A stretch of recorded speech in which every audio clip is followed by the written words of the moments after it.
What's up, guys? This is Crash with my third video game review for the day. Today, in this one, I'm going to be doing 3 Nintendo Wii games and 2 GameCube games. Um, let's go ahead and start actually with the GameCube games. These 2 GameCube games are very special to me. I really like them a lot, and they have not only a lot of nostalgic value to me, but also two of my favorite series of games. First off, let's start with Time Splitters 2. Time Splitters. I originally played Time Splitters on the original Xbox, but as you well know and as you've seen, it also came out on GameCube, both of them. I have both Time Splitters, 1 and 2. I prefer Time Splitters 2, actually, and usually you don't see a lot of sequels do better than their originals, but in my opinion, I like Time Splitters 2 better. I like its storyline better. I've played through much of it. I've played through it a lot more than I played through the first one. Time Splitters 2, if you don't know, is a first-person shooter. It is extremely fast-paced, and it makes fun of different genres. It makes fun of different genres of movies, video games, everything. And the funny thing is though, it makes fun of it, but it's like, it's not straight in your face comedy. It's like kind of hidden in there. It's like smart aleck comedy, kind of. And the game itself is really cool. I really like it a lot. It's really fast paced. Multiplayer is like crazy. It gets pretty chaotic. But I really, really like it, and I wanted to point that game out.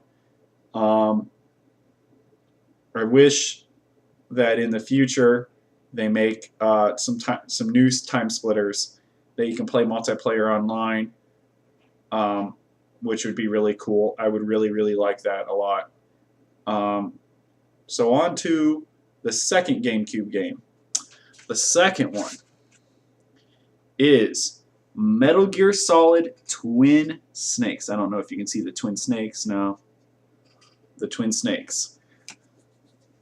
This was a remake of the original Metal Gear Solid that came out for PlayStation 1. Don't get fooled by the title of the game, Twin Snakes. It does not include Metal Gear Solid 2. At one time I thought it did, but it does not include Metal Gear Solid 2. It only includes the first one, it only includes the first one, but it is a really good remake. The graphics are much better. You can actually make out everyone's faces much better.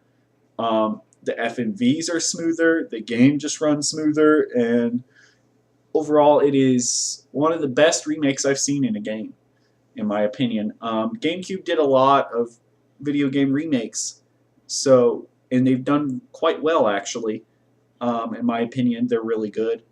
And I'm a very humongous fan of Metal Gear Solid. So to play a game that was a remake of the original Metal Gear Solid for PS1 was a big deal to me. So, and it had a lot of high appeal. And then when I started playing, I was like, oh my god, this brings me back. And it's awesome. It is fun. It is like, oh, it brings you back when you play it. So those are my 2 GameCube game reviews. Next is my 3 Wii reviews. First up is GoldenEye 007. This is a remake, of course, of the infamous GoldenEye that came out for Nintendo 64. This one, though, is not what I would call a remake, like originally that it was led to believe. It's actually kind of like a whole other different game. It's like they did a new movie based on the GoldenEye, or they did a new game based on the GoldenEye movie, not necessarily the GoldenEye game that came out for N64, because you're not playing as Pierce Brosnan. You're playing as Daniel Craig, which is the new James Bond. So it has a little bit of a different feel.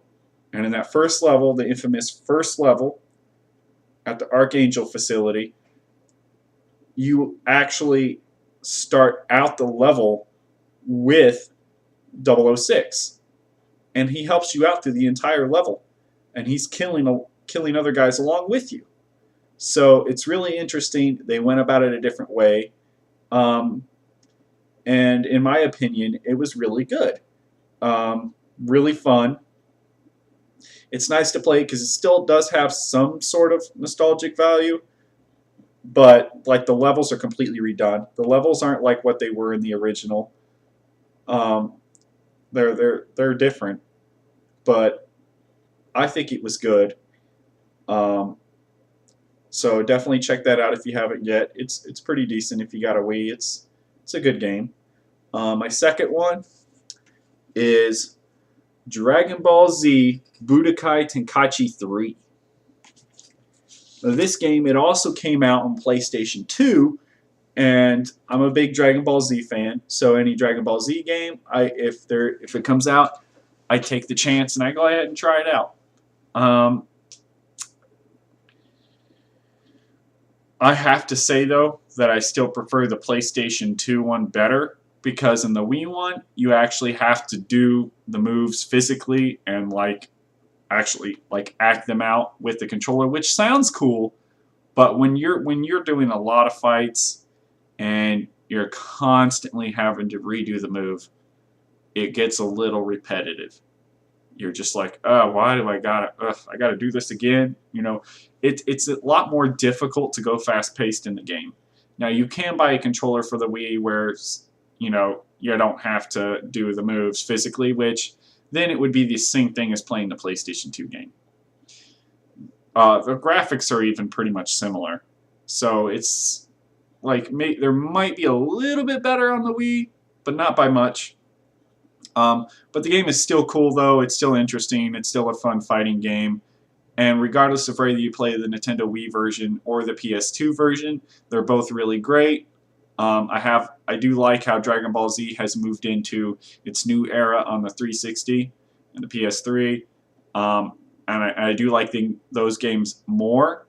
But these ones that came out for PS2 and the Wii, they feature all the way from Dragon Ball, Dragon Ball Z, Dragon Ball, Dragon Ball Z, and Dragon Ball GT. So they include all the way up through the entire thing. But they don't feature Super Saiyan 3 Broly or Super Saiyan 3 Vegeta, which is what the new games have, as well as the new game also has Vegeta's brother. So it's really interesting, the whole line. Of course, the whole storyline is the same as all the shows. It just follows the Dragon Ball Z storyline. But it was still good nonetheless, and I figured I'd mention it.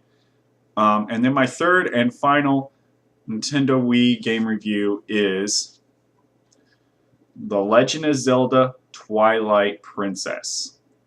This game is probably, in my opinion, one of the best Zelda games I have ever played, if not the best.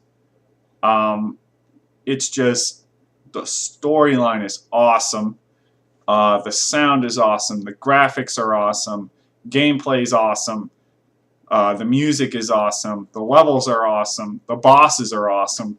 Just like 1 to 10, this is a freaking 11. Like seriously. This cannot be scaled on a scale of 1 to 10. This is above that scale. Like, this game is just solid all the way around. It just, in my opinion, I have not noticed anything bad about it. Like, I have nothing negative to say about this game.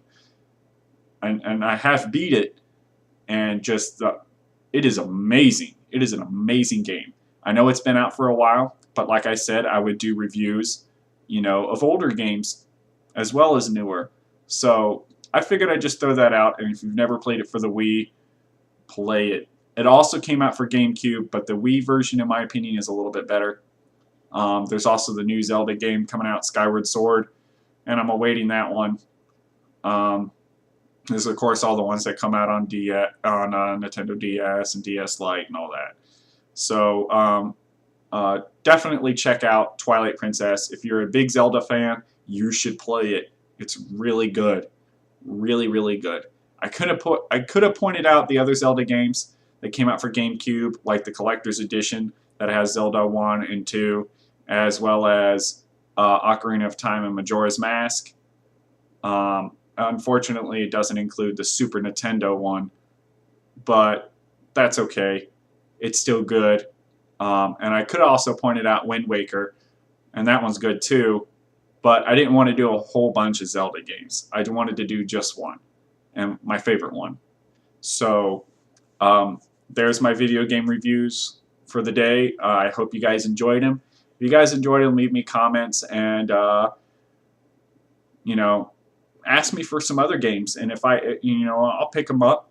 If I can afford it, I'll pick up the game, or I'll try to find it, and I'll do my thoughts on it, basically. Thank you for watching. I appreciate it, and this is Krash. Signing out. Peace.